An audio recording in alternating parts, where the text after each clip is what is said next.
दुआ टमाटर कटिंग ओ दुआ बेटा टमाटर कटिंग करते करते खा भी रहे हो, बहुत ख़राब हो आप। अस्सलामुअलैकुम, उम्मीद है आप सब ठीक होंगे।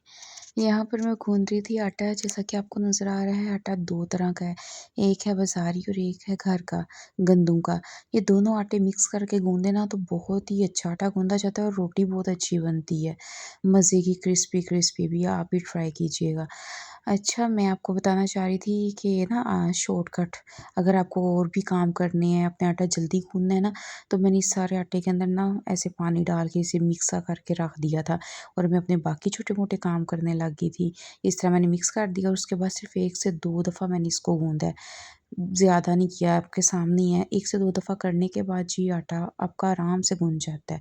इसके बाद मेरे प्यारे हस्बैंड की फरमाइश थी, आज टमाटर वाली चटनी खानी है। किस किस को टमाटर वाली चटनी पसंद है मुझे कमेंट्स में लाज़िम बताइएगा। इसमें मैंने लहसुन, नमक और सब्ज़ मिर्च को इकट्ठा डाला और देसी स्टाइल में मैं बना रही हूँ कूंडी उसको कूट दिया और फिर मैंने टमाटर ऐड कर दिए और इसका मज़ेदार सा अच्छा सा पेस्ट बन जाएगा और ये चटनी इतनी मज़े की लगती है ना, आप भी ट्राई कीजिएगा। इसके बाद जी मेरा मूड था आज खीर बनाते हैं, मैंने एक साइड पे खीर रखी बनने के लिए। ये देखिए कितने मज़े का लुक आ रहा है खीर का और खीर इतनी मज़े की बन रही है ना। बच्चों को भी खीर बहुत पसंद है, मेरे बच्चों को। मीठा तो वैसे ही बहुत शौक से हमारे घर वाले खाते हैं।